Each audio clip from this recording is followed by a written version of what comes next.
Ethan Cole knew something was wrong the second the door clicked shut behind him. Not loudly, not dramatically, just wrong. The kind of wrong that crawled under your skin before your brain could explain it. He stood still in the entryway of his Manhattan townhouse, keys still in his hand, listening. Nothing. No soft footsteps upstairs, no hum of the dishwasher, no faint cartoon sounds from the living room where his 6-year-old son Liam usually fell asleep on the couch waiting for him. Just silence. Too clean. Too complete.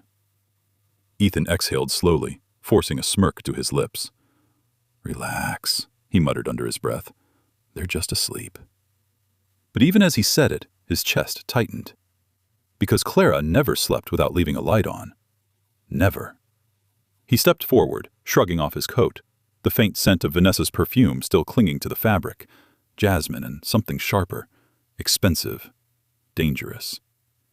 He didn't notice he was holding his breath until his foot hit something. Crack! A hollow, brittle sound echoed through the hallway. Ethan froze. Slowly, he looked down. Liam's toy fire truck. Broken. Split down the middle like it had been crushed or deliberately snapped. Ethan's brow furrowed. What the hell? He crouched, picking up one half. The plastic edge was jagged, not worn.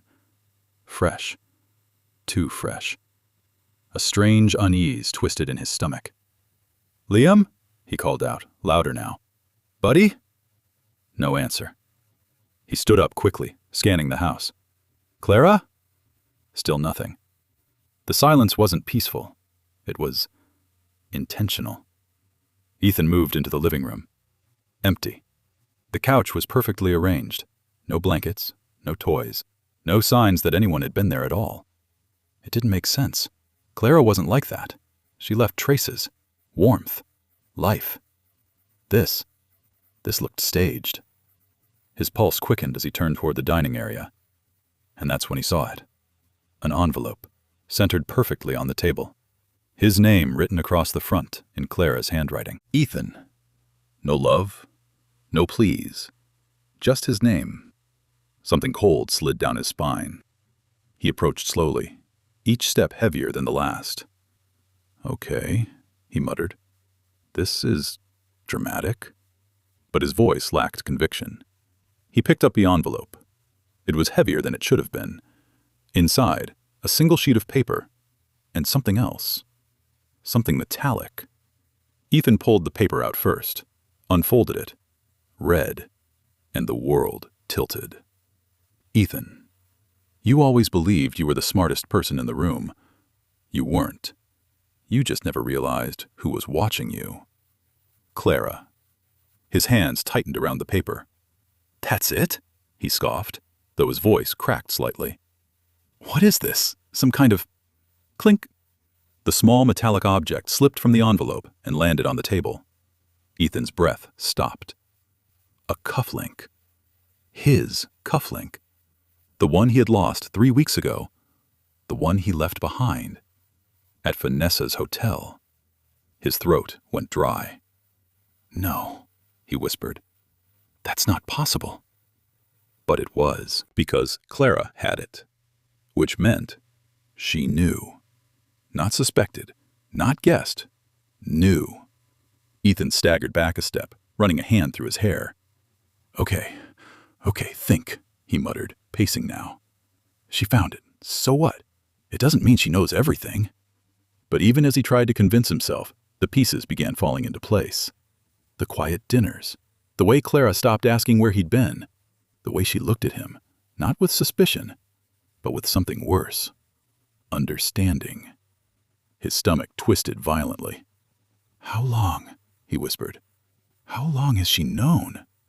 His eyes darted around the room again, suddenly seeing it differently. Not empty. Stripped. The photos on the wall gone. Liam's drawings from the fridge gone. Clara's favorite vase gone. This wasn't a temporary disappearance. This was removal. Erasure. A slow, suffocating realization settled over him. She hadn't just left. She had planned this. Carefully, quietly, completely. Ethan grabbed his phone, hands shaking as he dialed Clara's number. Straight to voicemail. "Clara," he said sharply, forcing control into his voice. "Enough with the games. Call me back." He hung up, dialed again. Voicemail. Again. Voicemail. His chest tightened with something unfamiliar. Not anger. Not yet. Fear. Real, creeping fear. Because for the first time in years, Ethan Cole wasn't in control. And somewhere out there, his wife, the woman he thought he had figured out, was already several steps ahead. The first time Ethan Cole told the lie, it came easily. Too easily. He stood in front of the mirror in his office on the 39th floor, adjusting his tie with the precision of a man who believed control was not just a skill, but an identity.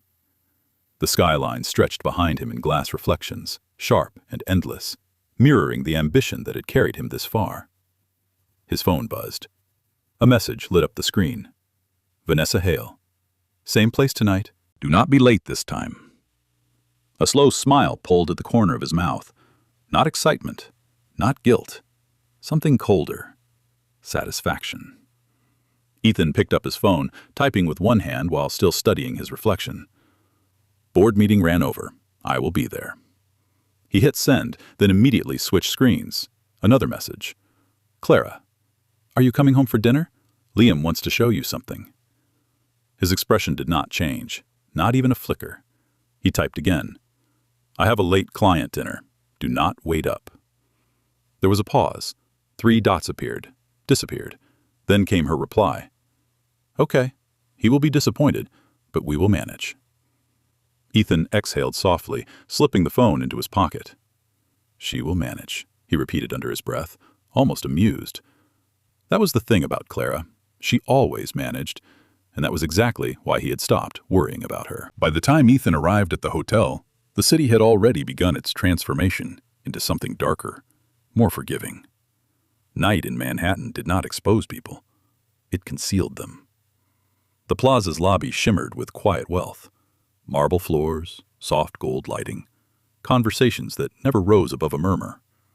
No one noticed him, or if they did not care. That was the beauty of his world. Everyone had something to hide. Vanessa was already upstairs. She always was. Ethan stepped into the elevator, pressing the button for the penthouse level with calm familiarity. His reflection followed him again in the mirrored walls. Sharp suit, perfect posture, no trace of hesitation. By the time the doors opened, he had already become someone else. The door to the suite was slightly ajar, an invitation, or a test. He stepped inside. The scent hit him first. Vanessa's perfume, rich, intoxicating, unapologetically bold. "You are late," her voice came from across the room, smooth as silk. Ethan closed the door behind him. Important people do not rush. Vanessa Hale stood near the window, overlooking the city like it belonged to her. Maybe it did. Her family's name carried weight in rooms Ethan was still climbing toward. She turned slowly, eyes scanning him with quiet appraisal. "You like saying things like that," she said. "Makes you feel powerful." Ethan smirked, loosening his tie. "I do not need to feel it." Her lips curved slightly. "Confidence. Or arrogance. Is there a difference?" Vanessa stepped closer, heels clicking softly against the polished floor. "There is when it gets you caught." Ethan chuckled, shaking his head. "I am not getting caught." "You are married." "I am careful." Her eyes lingered on his face, searching, calculating. Careful men do not forget cufflinks. His smile faltered for half a second before recovering. "A small mistake." "Small mistakes," she said softly, reaching up to adjust his collar, "are how big men fall." Ethan caught her wrist gently, holding it in place. "I am not most men." For a moment, neither of them spoke. Then Vanessa smiled. And just like that, the tension dissolved into something more dangerous. Later, as the city lights flickered below them, Ethan lay back against the pillows, one arm behind his head, completely at ease. Vanessa traced a finger lazily across his chest. "You are very calm for someone living two lives," she murmured. "It is not two lives," he replied. "It is one life, with compartments." She let out a quiet laugh. "That is what you tell yourself?" "It is what works." "And your wife?" she asked, her tone light but deliberate. "Which compartment does she belong to?" Ethan did not hesitate. "Stability." Vanessa raised a brow. "That sounds romantic." "It is practical." "Does she know?" "No." "How can you be so sure?" Ethan turned his head, meeting her gaze directly. "Because Clara does not look for problems," he said. "She avoids them. That is who she is." Vanessa studied him for a moment longer. "And if you are wrong?" "I am not." The certainty in his voice was absolute, unshakable. Because in Ethan's world, he had already calculated every variable. Clara was predictable, routine-driven, emotionally dependent. She would question, maybe. She would feel hurt, but she would never leave. Not really. Not completely. She had nowhere to go. And deep down, he believed something even more dangerous than that. He believed she needed him. That belief made everything else possible. Weeks turned into months. The lies became smoother, more refined. He stopped thinking before speaking, stopped hesitating before texting. Everything became automatic. Late meeting, client dinner, travel delay. Each excuse delivered with just enough detail to feel real, but not enough to invite questions. And Clara? She stopped asking. At first, Ethan noticed. Then he appreciated it. Then he stopped noticing altogether. One night, as he adjusted his cufflinks before leaving the house, Clara stood in the doorway, watching him. "You have been working a lot," she said quietly. Ethan did not look up. "That is how things move forward." "At what cost?" He paused, just briefly, then continued adjusting his sleeve. "It is temporary." She stepped closer. "You said that 3 months ago." "And it is still true." Clara studied his face. "You do not seem tired." "I am not." "You do not seem here either." That made him glance at her, just for a second. "I am doing this for us, Clara." "For us," she repeated softly. "Yes." A long silence stretched between them. Then she nodded. "Okay." And that was it.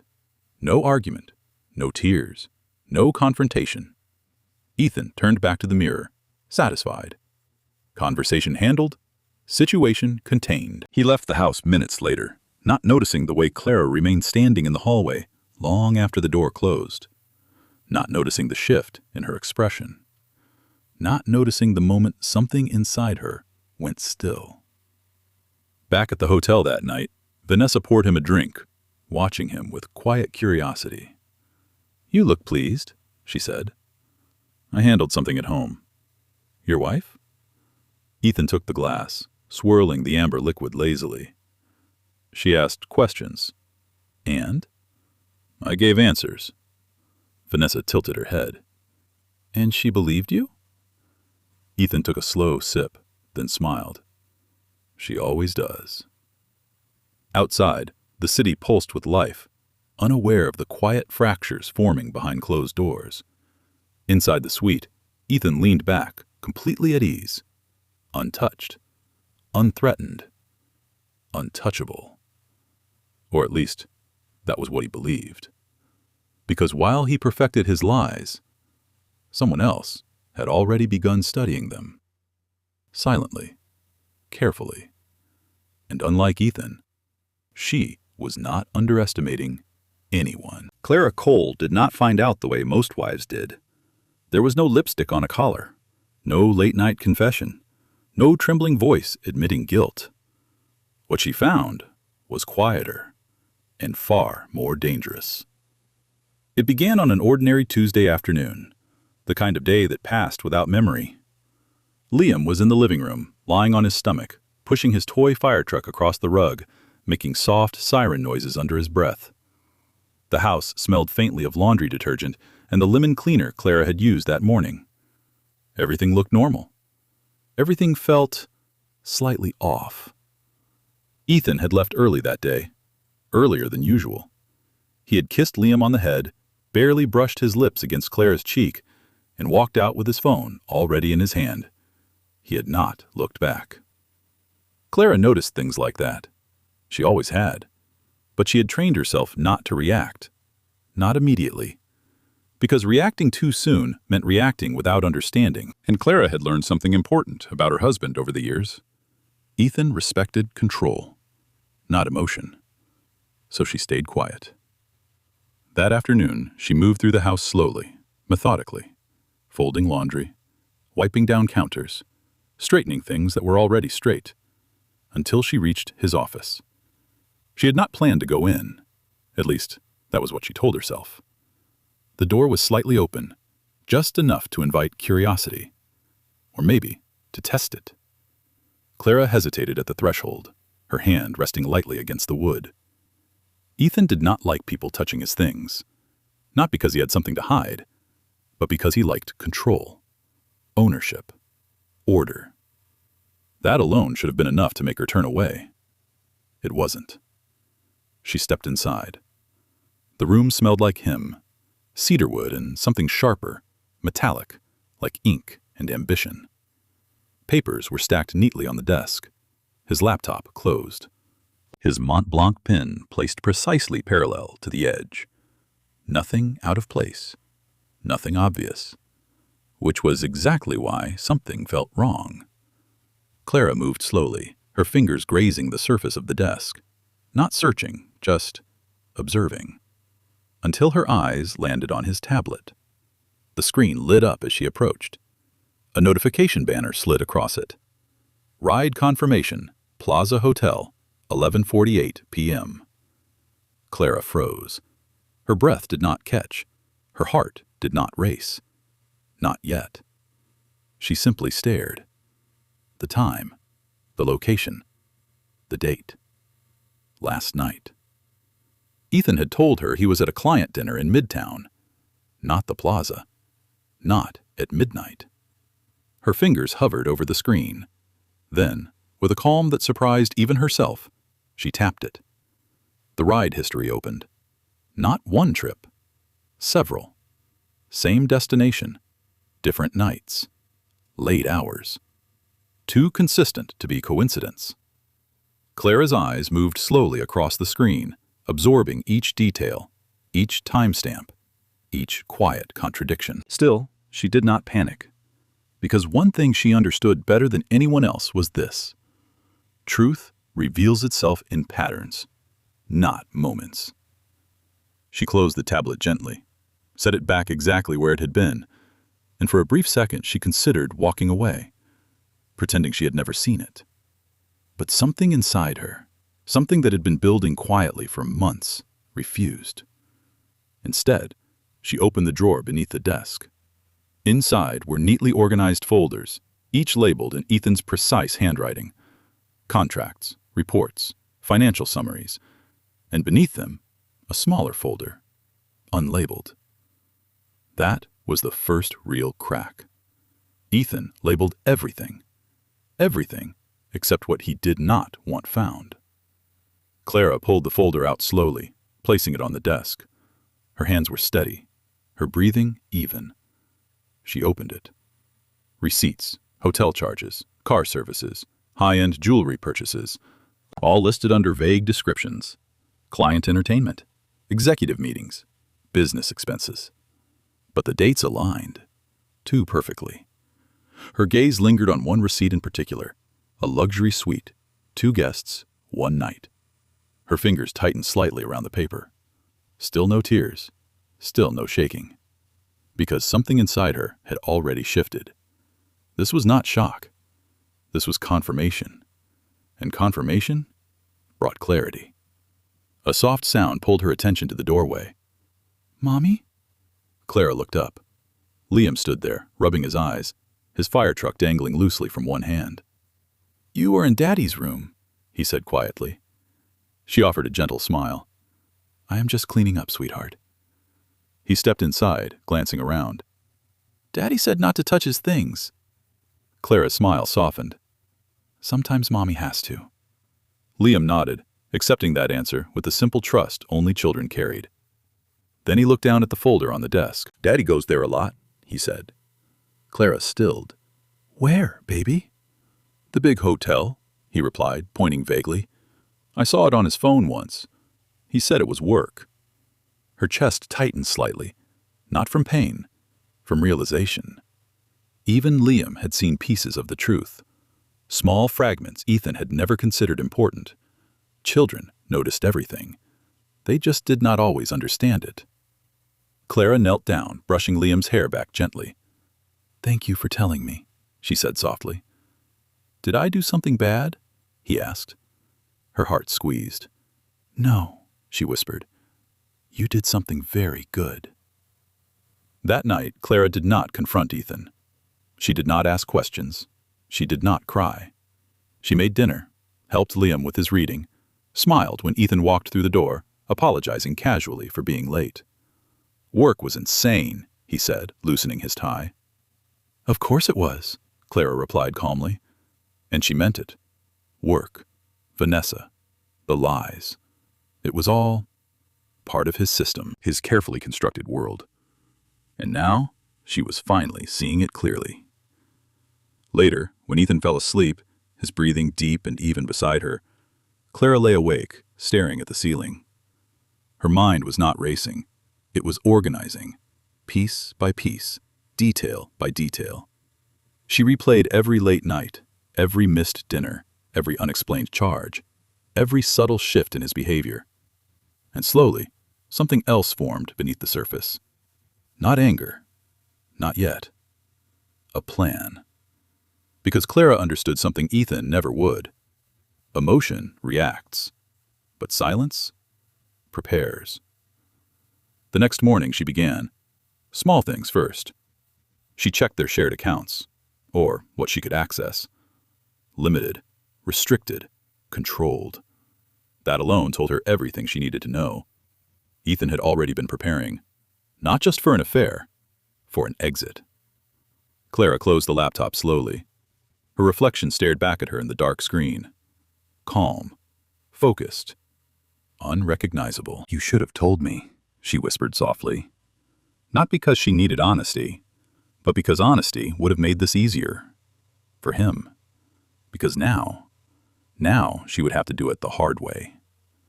Days passed, then weeks, and Clara became someone new. She watched, she listened, she collected. Receipts, schedules, patterns. She learned the rhythm of his lies so well she could predict them before he spoke. Late meeting, client dinner, travel delay. Each one filed away quietly, carefully, until the picture was complete. And all the while, Ethan believed he was in control, that his silence meant safety, that her calm meant ignorance. He never noticed the way she stopped asking questions, never noticed the way she started observing instead, never noticed that the woman he thought he understood had already stepped several moves ahead. Because by the time Ethan Cole realized his world was unraveling, Clara had already decided exactly how it would fall. Clara did not plan to reach out to anyone, not at first. What she was building required silence, precision, and distance from anything that could make her hesitate. Trust, she had learned, was a fragile currency, and after Ethan, she had very little left to spend. But there are moments in life when the past does not ask for permission. It returns, and when it does, it rarely comes empty-handed. The message appeared on a Thursday afternoon, while Clara stood in the kitchen, rinsing dishes that did not need rinsing. Her phone buzzed once against the counter. She ignored it. It buzzed again. Something about the persistence made her glance down. Unknown number. For a moment, she considered letting it go to voicemail. She had no patience for distractions, no energy for strangers. But then the screen lit up again. A text this time. Clara, I am not sure if this is still your number. This is Julian Cross. Her hand froze mid-motion, water running over her fingers unnoticed. Julian Cross. The name did not just bring back a memory. It brought back a version of herself she had not thought about in years. Before Ethan. Before marriage. Before she learned how to shrink herself into something quieter. Clara dried her hands slowly, her heart beating just a little faster, not from fear, but from something unfamiliar. Recognition. She picked up the phone. Another message followed. I saw your name recently. I was not sure if I should reach out, but something told me I should. Clara stared at the words for a long moment. Julian had never been impulsive. Even in the past, he had always been careful with his choices, which meant this was not random, which meant something had triggered it. Her fingers hovered over the screen before she typed. What did you see? The reply came almost immediately. A name connected to Ethan Cole. Her chest tightened, not in surprise, but in confirmation. Of course. Julian worked in finance. Not just any finance, corporate audits, compliance. The kind of work that saw behind polished presentations and into the structure beneath. Into the parts people did not want exposed. Clara leaned against the counter, her mind already moving ahead. That is my husband, she replied. There was a pause. Longer this time. Then, I figured. Another pause. Are you okay? The question lingered on the screen. Simple, but loaded. Clara stared at it. A few weeks ago she might have lied, said yes, said everything was fine. But something about Julian, about the way he had always seen through the surface, made that impossible. No, she typed. The honesty felt strange, sharp, but necessary. 3 dots appeared, disappeared. Then came the reply. Can we meet? Clara hesitated. This was the moment where everything could shift. She had been operating alone, controlled, contained. Bringing someone else into this meant risk. But it also meant something else. Perspective, information, possibility. She glanced toward the living room, where Liam sat quietly drawing, his small figure framed by the soft afternoon light. She was not just doing this for herself, and doing it alone might not be enough. Tomorrow, she typed. 2 p.m. The cafe was tucked into a quiet corner of the Upper East Side, the kind of place people passed without noticing. Clara chose it deliberately. Neutral. Unremarkable. Safe. She arrived early. Of course she did.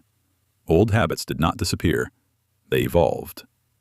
She chose a table near the window, facing the entrance, her posture relaxed, but her awareness sharp. Every person who walked in was observed, assessed, dismissed. Until he stepped through the door. Julian Cross had changed, but not in the ways that mattered. He was taller than she remembered, or maybe he just carried himself differently now. His features were sharper, more defined, but his eyes were exactly the same. Calm, perceptive, the kind that missed very little. He spotted her immediately. Of course he did. Julian had always been good at finding what others overlooked. He approached slowly, stopping just short of the table. Clara. Her name sounded different coming from him. Not rushed, not distracted. Present. Julian, she replied softly. For a moment, neither of them moved. Then he sat down across from her, studying her face in a way that was not intrusive, but intentional. You look, he began, then stopped himself. Tired? She finished. He shook his head slightly. Stronger, he said instead. The word caught her off guard. She had not expected that. Not from anyone. Clara looked down briefly, then back up. You said you saw something, she said, skipping the past, the nostalgia, anything unnecessary. Julian nodded. I did. He reached into his coat, pulling out a thin folder and placing it carefully on the table between them. Clara did not touch it yet. What is it? She asked. Julie leaned back slightly, his expression sharpening. It is a pattern, he said, one that should not exist. Her eyes flicked to the folder, then back to him. Explain. Your husband, Julian continued, has been running personal expenses through corporate accounts. Clara's expression did not change. not outwardly. "I know about the hotel," she said quietly. Julian's gaze sharpened further. "So you already know about the affair?" It was not a question. Clara nodded once. "Yes." Julian exhaled slowly, as if recalibrating. "That makes this easier," he said. "Easier how?" "Because it means you are not walking into this blind." He pushed the folder slightly closer to her. Clara finally reached for it, opened it. Inside were documents, transaction records, highlighted charges, dates, locations. Each one precise, each one deliberate. Her eyes moved across the pages slowly, absorbing the details. Then she saw it. A charge she recognized, the same night as one of the ride receipts she had found. The same hotel. But this time, labeled under corporate expenses. Her fingers tightened slightly around the paper. "He is not just lying to you," Julian said quietly. "He is stealing." Clara closed the folder gently. The word did not shock her. It settled, like a missing piece finally falling into place. "Why are you showing me this?" she asked. Julian held her gaze. "Because it is going to catch up to him," he said. "And when it does, anyone tied to him will feel it." Clara's voice was calm. "I am already feeling it." "I know." A brief silence passed between them. Then Julian leaned forward slightly. "There is more," he said. Clara's eyes narrowed. "What kind of more?" "The kind that suggests this is not just about an affair," he replied. "He is positioning himself for something." Her pulse slowed. Focused. "What do you mean?" Julian hesitated for the first time, choosing his words carefully. "I think he is preparing to leave," he said. "But not just leave you. Leave clean." Clara's gaze did not waver. "Explain that." "He has been consolidating control," Julian continued. "Accounts, assets, access points. If this continues, he could walk away with everything structured in his favor." A quiet stillness settled over the table. Clara processed the information quickly, not emotionally, strategically. "And me?" she asked. Julian's jaw tightened slightly. "You would be left with very little." Her lips pressed together, not in fear, in understanding. Because that confirmed what she had already begun to suspect. This was not just betrayal, it was calculation. And Ethan believed she would not see it coming. Clara closed the folder and rested her hands on top of it. For a moment, she said nothing. Then she looked up at Julian. "Can you help me?" she asked. The question was simple, but the weight behind it was not. Julian did not answer immediately. Instead, he studied her, really studied her, as if measuring something deeper than the situation. "Are you asking me to expose him?" he asked carefully. Clara shook her head slightly. "Not yet." "Then what are you asking?" Her voice lowered, steady and precise. "I am asking you to help me understand everything before I decide how to end it." A slow breath left Julian's chest. Then, finally, he nodded. "I can do that." Relief did not flood Clara. Relief was not what she needed. What she needed was certainty. And for the first time since she uncovered the truth, she was no longer building it alone. Julian leaned back in his chair, his expression shifting slightly, softer now, but still focused. "You always did think ahead," he said quietly. Clara met his gaze. "No," she replied. "I just learned what happens when you do not." Outside, the city moved as it always did, fast, indifferent, unaware. Inside the cafe, something else had begun. Not confrontation, not revenge, something quieter, more deliberate. An alliance. And somewhere across the city. Ethan Cole continued his perfect lie, completely unaware that the woman he thought he had outplayed had just gained her most dangerous advantage yet. The first crack did not come with a warning. It came disguised as a minor inconvenience, something small enough for Ethan Cole to dismiss, something insignificant. At least, that was what he told himself. It started with a call. He was halfway through a presentation, standing at the head of a long glass conference table, his voice steady, controlled, commanding the attention of every executive in the room. "This projection," he said smoothly, tapping the screen behind him, "positions us ahead of Mercer's third-quarter expansion by at least—" His phone vibrated in his pocket. Once. Twice. Then again. Ethan ignored it. He did not allow interruptions. Not here. Not in rooms like this. But the vibration did not stop. A faint irritation flickered beneath his calm exterior. He paused, just briefly, offering a composed smile to the room. "Excuse me for a moment." He stepped aside, pulling the phone from his pocket. Unknown number. He declined the call immediately, slipped the phone back, turned to resume. It rang again, this time louder, more insistent. A few heads turned. Ethan's jaw tightened. He forced a short laugh. Persistent, whoever that is.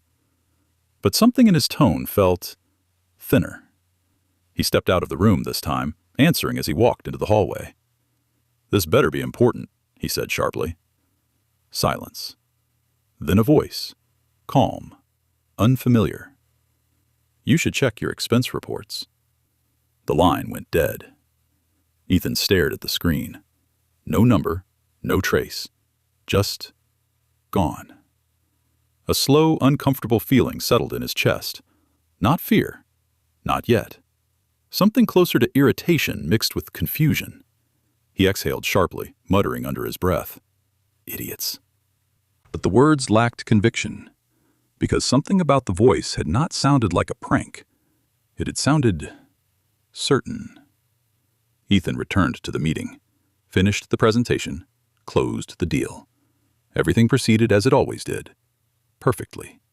Controlled. Untouched. But the thought lingered, like a splinter just beneath the surface. By the time he returned to his office that evening, the irritation had grown into something else.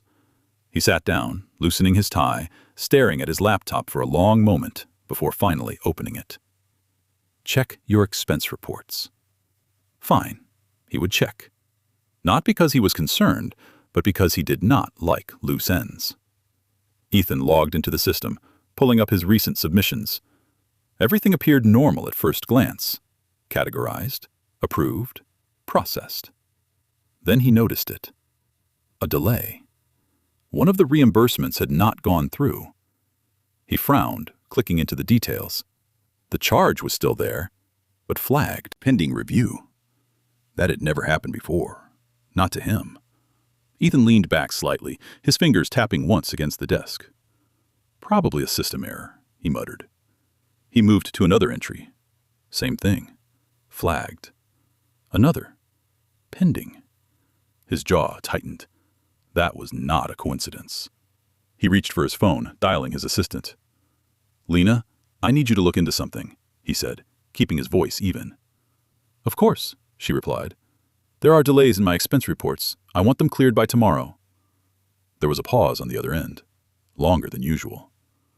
"I will check," she said carefully. Ethan frowned slightly. "Check what?" Another pause. "Nothing," she replied quickly. "I will handle it." He ended the call slowly, his gaze drifting back to the screen. Something had shifted. Subtly, but enough. That night, he did not go to the hotel. For the first time in weeks.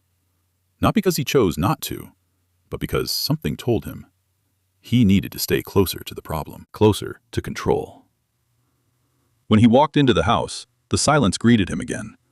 Not empty this time, but distant. Clara sat at the dining table, a book open in front of her. Liam asleep upstairs. The scene looked normal. Too normal. "You are home early," she said without looking up. Ethan set his keys down. "Work wrapped up faster." She nodded slightly, turning a page. "That is good." No questions. No curiosity. No tension. And somehow, that unsettled him more than anything else. He watched her for a moment. "You were quiet tonight," he said. Clara glanced up briefly. "So are you." Their eyes met. Just for a second. Something unreadable passed between them. Then she looked back down at her book. Conversation over. Ethan exhaled slowly, loosening his shoulders. This was fine. Everything was fine. Just temporary pressure. Nothing he could not handle. The next crack came the following morning. A notification from his bank. Ethan rarely checked it himself. He did not need to. Everything was automated, controlled, managed. But something about the alert caught his attention. Unusual activity detected. His stomach tightened. He opened the app immediately, scrolling, reviewing, then stopping. A transfer. Large, significant. Moved from one of his secondary accounts, an account Clara should not have access to. His pulse quickened. That is not possible, he muttered. He checked again. Same result. The money was gone, not missing, moved, reallocated, carefully, cleanly, like someone who knew exactly what they were doing. Ethan's grip tightened around the phone. Only a handful of people knew about that account. Himself, his financial advisor, and his mind stopped. No, Clara could not. She did not know. She would not even think to look. Would she? A flicker of something colder crept into his chest. Doubt. He shut it down immediately. No, he said aloud. This is a mistake. But the certainty that usually followed his words did not come. Instead, the unease deepened. Later that day, the pressure at work intensified. Emails, requests, subtle shifts in tone. People who used to respond immediately now took longer. Meetings were postponed, then rescheduled, then quietly canceled. Ethan noticed. Of course he did. He always noticed. But for the first time, he did not understand why. In the middle of the afternoon, his boss called him into the office. No warning, no agenda, just, come in. Ethan adjusted his jacket before entering, his expression composed. Everything all right? He asked smoothly. His boss did not return the smile. Have a seat, Ethan. That was new. Ethan sat slowly, his senses sharpening. There have been some questions, his boss said, folding his hands together. About what? Your recent expense reports. There it was. Ethan leaned back slightly, controlled. I already asked my assistant to clear those delays. This is not about delays. A pause. Then. It is about inconsistencies. The word landed heavier than expected. Ethan's jaw tightened. There must be a misunderstanding. Is there? Their eyes met, and for the first time in a very long time, Ethan felt something unfamiliar in a room like this. Not dominance, not confidence. Pressure. Real pressure. I can explain any charge, he said firmly. I hope so, his boss replied calmly, because someone is asking very specific questions. Ethan's mind moved quickly. Who? How? Why now? He kept his expression neutral. Who is asking? Another pause. Internal review. The words echoed longer than they should have. Internal. Not external. Not random. Deliberate. Targeted. Ethan stood after the meeting ended, his movements slightly less fluid than usual. The hallway felt narrower, the air heavier. By the time he reached his office, his phone buzzed again. Same unknown number. He answered immediately this time. What do you want? He demanded. A soft exhale on the other end. Then, control is slipping, Ethan. The voice was calm, almost amused. Who is this? He snapped. You should be asking a better question. Silence stretched for a beat. Then, how much does your wife know? The line went dead. Ethan stood frozen, the phone still pressed to his ear. His reflection stared back at him from the dark glass of his office window. But it looked different, less certain, less composed. For the first time, cracks were visible, small, but spreading. That night, he did not go home immediately. He sat in his car for nearly 20 minutes, staring at his phone, at Clara's contact, at the silence between them. Then finally, he started the engine, because whether he was ready or not, he needed answers. And something deep in his gut told him those answers had been sitting in his house all along, waiting. Clara did not rush. That was the difference between reacting and winning. By the time Ethan began to feel the pressure closing in around him, Clara had already moved past doubt, past hesitation, into something far more dangerous: execution. Every step she took was deliberate, every move quiet enough not to alarm him, because panic would make him reckless, and reckless men were harder to control.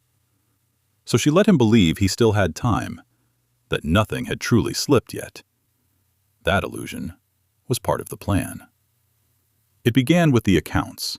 Julian had been right. Ethan had built a structure designed to isolate her.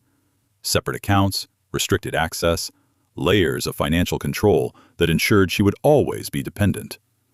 What he had not accounted for was patience. Clara sat at the small desk in the corner of their bedroom one evening, her laptop open, the soft glow of the screen reflecting in her eyes. Liam was asleep. The house was quiet. Her fingers moved steadily across the keyboard, not guessing, not searching blindly. She followed patterns, dates, transfers, recurring amounts. Julian had guided her where to look, but Clara had done the rest. And when she found the secondary account, the one Ethan thought was invisible, she did not act immediately. She watched it, tracked it, learned it, until she understood its rhythm better than he did. Only then did she move. Not everything, not enough to raise an alarm right away. Just enough. A shift here, a transfer there.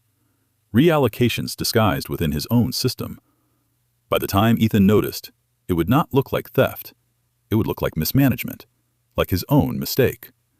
And in his world, mistakes were far more dangerous than betrayal, because they destroyed credibility, not just relationships. But that was only one piece. The legal side required something stronger, something undeniable. The next afternoon, Clara sat across from a woman named Elise Warren, a family attorney Julian had recommended. The office was clean, minimal, designed to make people feel both safe and exposed at the same time. Elise studied the documents Clara had brought without interruption. Receipts, screenshots, transaction logs, every detail, organized, labeled, impossible to dismiss. When she finally looked up, her expression had changed. Not sympathetic, not shocked, impressed. "How long have you been collecting this?" she asked. "A few weeks," Clara replied calmly. Elise leaned back slightly. "Most people come to me after everything falls apart," she said. "You came before." Clara met her gaze. "I needed to understand what I was dealing with first." A slow nod. "That puts you at an advantage." Clara did not smile. "I am not looking for an advantage," she said quietly. "I am looking for protection." "For you?" "For my son." That answer shifted something. Elise closed the folder carefully. "Then we do this properly," she said. "No confrontation until everything is secured. Financial access, custody positioning, documentation of behavior." Clara listened, absorbed, nodded. "Can he take Liam from me?" she asked. Elise's expression sharpened slightly. "He can try," she said, "but not if we build this correctly." That was all Clara needed to hear, because this was never about revenge. It was about ensuring that when Ethan fell, he could not take Liam down with him. The emotional piece came last, not because it was less important, but because it required the most control. Clara had spent years understanding Ethan, his habits, his tone, the way he responded to pressure, and more importantly, the way he dismissed anything that did not threaten him directly. So she gave him exactly what he expected. Normal. Dinner was still prepared. The house remained clean. Conversations stayed minimal. No accusations, no tears, no questions. It unsettled him. She could see it in the way his eyes lingered on her longer than usual, in the pauses before he spoke. in the way he watched her when he thought she was not paying attention. "Everything okay?" he asked one night, standing in the doorway of the kitchen. Clara did not look up from the sink. "Of course." He hesitated. "You seem different." That made her pause, just long enough to feel real. Then she turned, offering a small, tired smile. "I am just focused on Liam," she said. It was the perfect answer. Deflecting, harmless, unthreatening. Ethan nodded slowly. "Right," he said. And just like that, the moment passed. But something lingered in his expression. Something uncertain. Good. Clara needed him uncertain, because uncertainty made him predictable. The final piece came together late one evening. Julian sat across from her again, this time at her dining table, documents spread between them like pieces of a puzzle, finally forming a clear image. "You have enough," he said quietly. Clara's eyes moved across the pages, the financial discrepancies, the hotel records, the patterns of behavior. "In the company?" she asked. Julian's expression tightened slightly.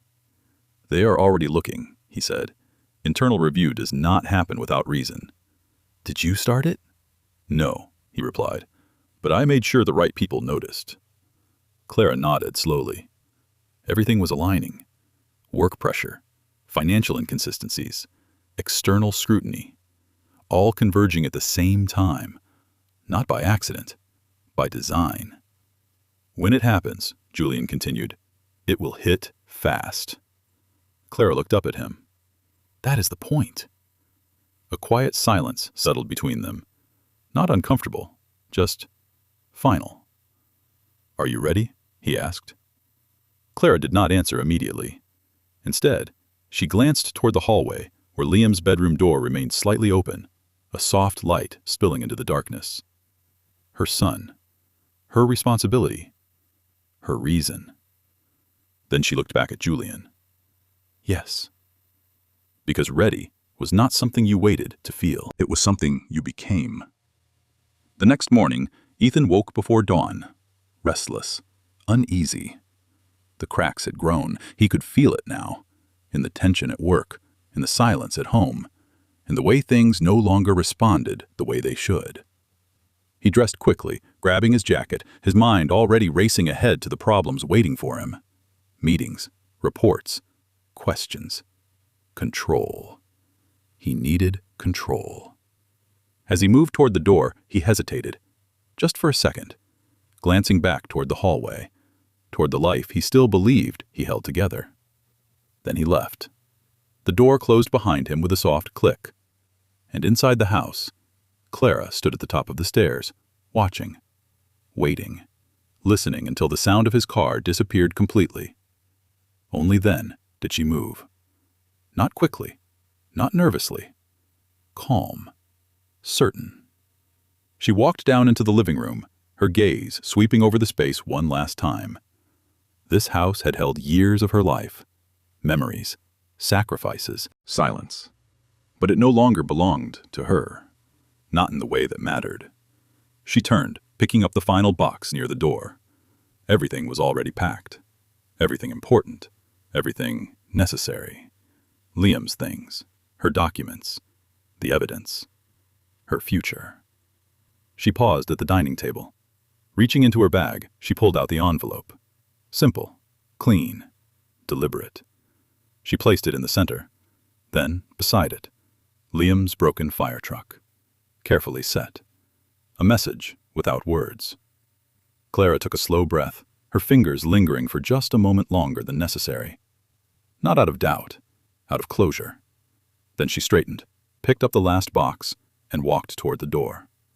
When it opened, the early morning light spilled in, soft and pale. A new beginning. Or maybe just the end of something that should have ended long ago. She stepped outside and did not look back. Because behind her, a carefully constructed life was about to collapse. And ahead of her, for the first time in years, everything was finally hers to rebuild. By the time Ethan Cole realized how far things had slipped, it was already too late to stop the fall. It began with silence. Not the kind he controlled, Not the kind he created, but the kind that spreads when people know something you do not. The elevator ride to the 39th floor felt longer than usual that morning. No one spoke. No one even looked at him directly, though he could feel it. The awareness, the quiet shift in the air when he stepped inside. Two analysts near the back stopped their conversation mid-sentence. A woman by the panel pressed her lips together, her gaze dropping just a second too quickly. Ethan adjusted his cuff, his expression neutral, composed, untouched. He had seen tension before. Office politics, power shifts. It meant nothing. Or at least, that was what he told himself as the doors opened. The floor looked the same. Glass walls, clean lines, controlled movement. But something beneath it had changed. His assistant, Lena, stood as he approached, but her usual quick smile was missing. "Good morning," she said carefully. Ethan set his briefcase down on his desk. "What is going on?" he asked without pretense. Lena hesitated, just enough. "There is a meeting," she said. "You are expected." "When?" "Now." That was all he needed to hear. Ethan straightened his jacket and walked toward the conference room, each step measured, deliberate. Control was not something you lost. It was something you reasserted. The door was already open when he arrived. Inside, the atmosphere was different from any meeting he had ever entered. Too still, too formal, too final. 3 people sat at the table: his direct superior, a representative from compliance, and someone he had never seen before. Legal. Ethan stepped inside, closing the door behind him. "You wanted to see me?" he said smoothly. "Sit down, Ethan," his boss replied. No greeting, no small talk. Ethan sat, slowly, carefully. The man from compliance slid a folder across the table. Ethan recognized it immediately. Not the contents, the format. Internal review documentation.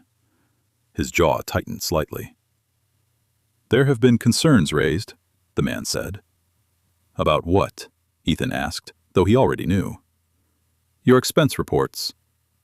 Ethan leaned back, crossing one leg over the other. "I have already addressed minor discrepancies," he said calmly. "If there are delays, they can be corrected." The legal representative spoke for the first time. "These are not delays." A pause, then. "These are violations." The word landed heavily. Ethan's gaze sharpened. "I would like specifics." The folder was opened, pages turned, highlighted entries, dates, amounts, hotel charges, transportation, luxury purchases. All aligned, all documented, all undeniable. "These charges were submitted under corporate accounts," the compliance officer said. "They do not align with any legitimate client activity." Ethan's pulse quickened, but his face remained composed. There must be a misunderstanding. There is not. Another page slid forward. A hotel record. 2 guests. 1 room. His name printed clearly. Ethan felt it then. The shift. The moment the ground beneath him stopped responding the way it always had. "This is being taken out of context," he said, his voice still controlled, but tighter now. "Then explain it," the legal representative replied. Ethan opened his mouth, paused, closed it again, because for the first time, he did not have an answer that would hold. The silence stretched, and in that silence, control slipped. "This is not just a policy violation," the compliance officer continued. "It is potential financial misconduct." Ethan leaned forward slightly, his tone sharpening. "Potential?" "For now." A beat. "Pending further investigation." The words echoed longer than they should have. Pending investigation. Ethan's mind moved rapidly, searching for leverage, for angles, for something he could still control. "Who initiated this review?" he asked. His boss met his gaze. "That is not relevant." "It is to me." A pause. Then, "We received internal flags and additional documentation." Something cold settled in Ethan's chest. "From who?" No answer. Just silence. And that silence told him everything. This was not random. This was not routine. This was targeted, deliberate, planned. The meeting ended with a statement he had never expected to hear directed at him. "You are suspended, effective immediately." Ethan stood abruptly. "That is not acceptable. It is not a negotiation. I have built." "And now you will step away," his boss interrupted. "Final. Absolute." Ethan's jaw tightened as he grabbed the folder, scanning it one last time as if the details might rearrange themselves into something manageable. They did not. Because this time, the narrative was not his to control. The courthouse felt colder than the office, more exposed, less forgiving. Ethan stood outside the courtroom doors, his lawyer speaking in low, rapid tones beside him. "We need to stay focused," the man said. "Deny financial intent. Frame everything as administrative oversight. As for the personal accusations, minimize." Ethan nodded. Of course. That was how this worked. Structure, positioning, control the narrative. He had done it before. He could do it again. The doors opened. "Mr. Cole," the bailiff called. "Time to perform." Inside, the room was already half full. Muted conversations, shifting papers, eyes that lifted when he entered. Ethan walked in with practiced confidence, his posture straight, his expression neutral, until he saw her. Clara, seated at the opposite table, calm, still, completely composed. She did not look at him immediately, and somehow that unsettled him more than if she had. When her eyes finally lifted, they did not carry anger, or sadness, or even resentment. They carried something far worse. Clarity. Ethan looked away first. The hearing began. Legal terms, structured arguments, controlled exchanges. His lawyer spoke first. "Your Honor, my client maintains that any financial discrepancies were unintentional and administrative in nature. As for the personal matters being introduced, they are relevant," Clara's attorney interrupted calmly. Ethan's head turned sharply. "Relevant?" The judge gestured. "Proceed." Clara's attorney stood, moving with quiet confidence. "Your Honor, we are not only addressing financial misconduct, but a pattern of behavior that directly impacts custody, stability, and credibility." A file was placed on the table, opened, documents revealed. "Hotel records," the attorney continued. "Expense reports. Transaction logs." Each word landed with precision. Ethan's pulse began to rise. "We also submit evidence of an extramarital relationship conducted during the same periods these financial discrepancies occurred." Murmurs spread softly through the courtroom. Ethan's lawyer stood quickly. "Objection!" "Overruled," the judge said. Just like that. Overruled. The word echoed louder than anything else. Clara still had not spoken. She did not need to, because everything she had prepared was speaking for her. Another document was presented, then another, each one tightening the net, each one removing another escape. Ethan felt it happening, step by step, piece by piece. The control he had spent years building, unraveling in minutes. "This is an attempt to damage my client's reputation," his lawyer argued. "This is documentation," Clara's attorney replied. Calm, precise, unshaken. Ethan turned toward Clara again. This time, she met his gaze fully. And in that moment, he understood. Not just that she knew, but how long she had known. The silence, the distance, the lack of confrontation. It had never been weakness. It had been preparation. "You planned this," he said under his breath, barely audible. Clara did not respond, but she did not need to, because the answer was already clear. The judge spoke again, her voice cutting through the room. "Based on the evidence presented, I am issuing a temporary ruling." Ethan's chest tightened.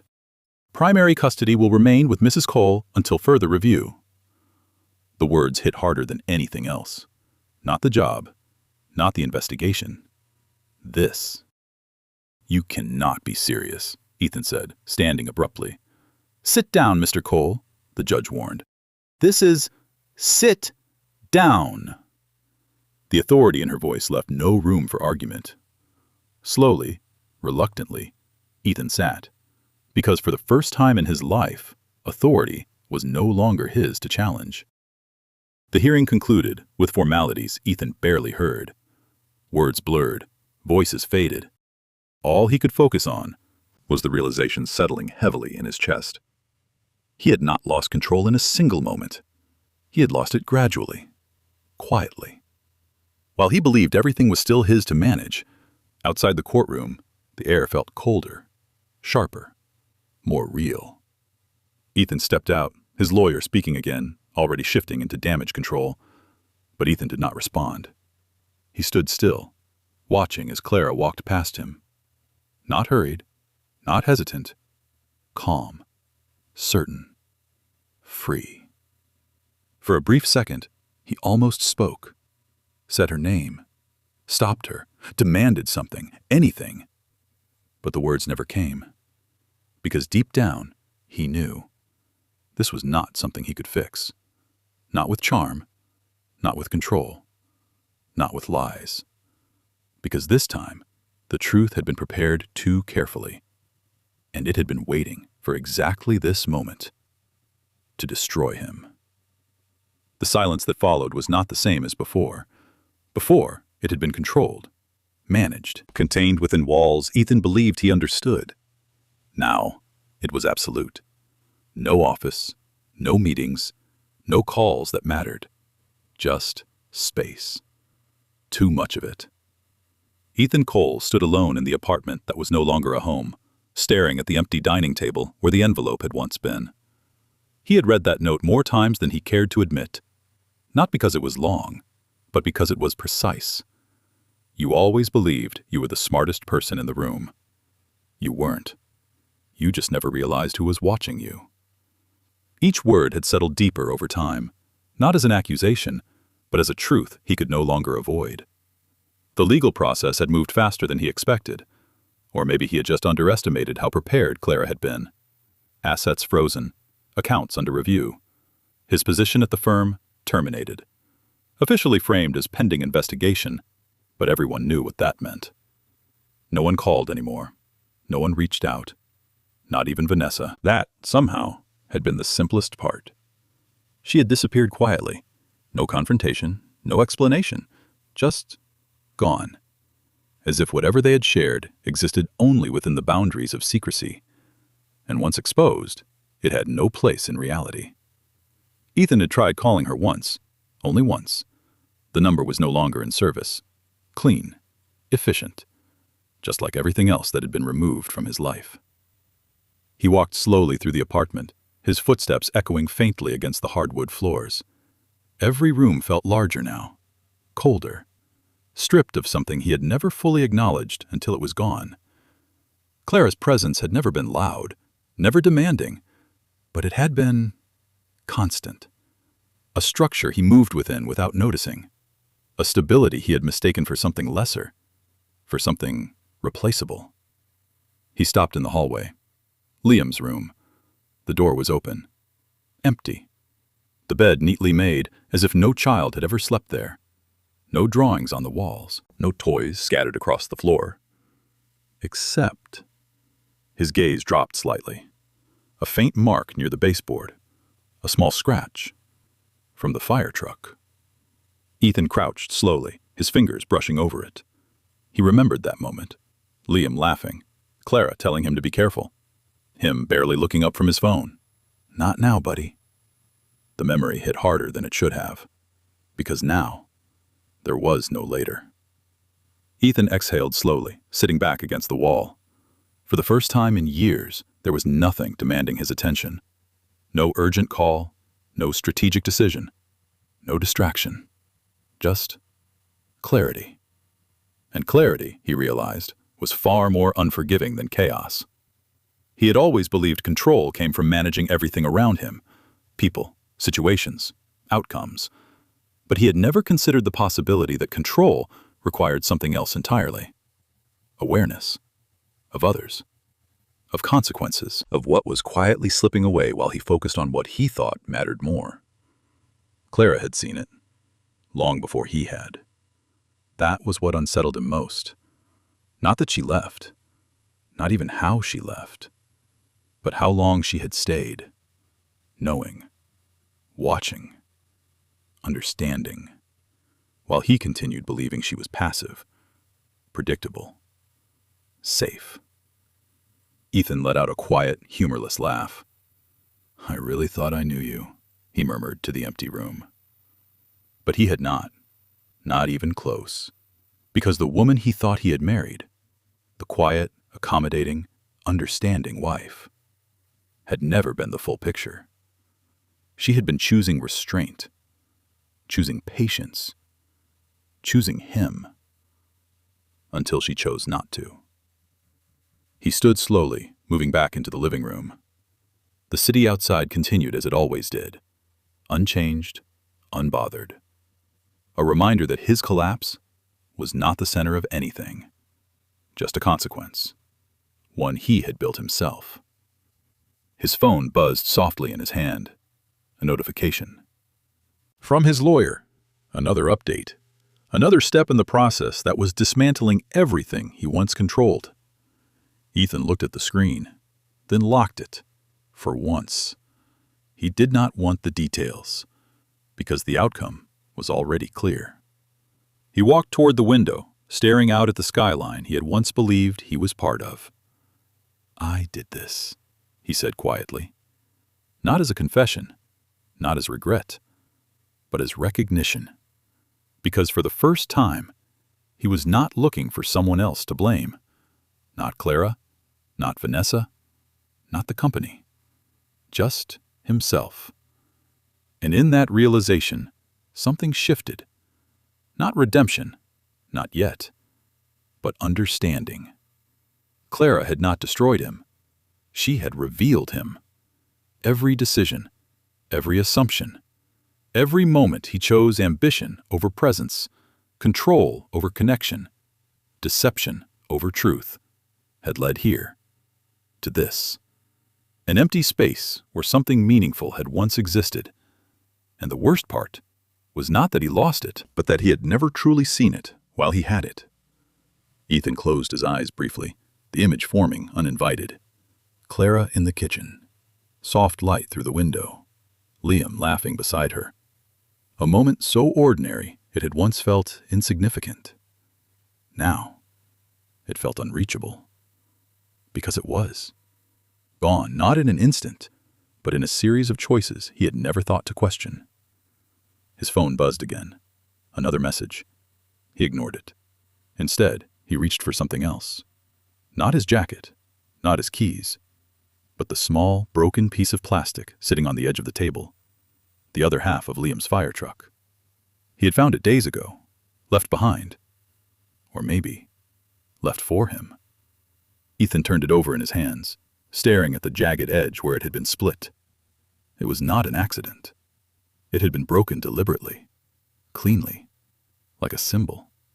Something once whole, separated by force, irreversible.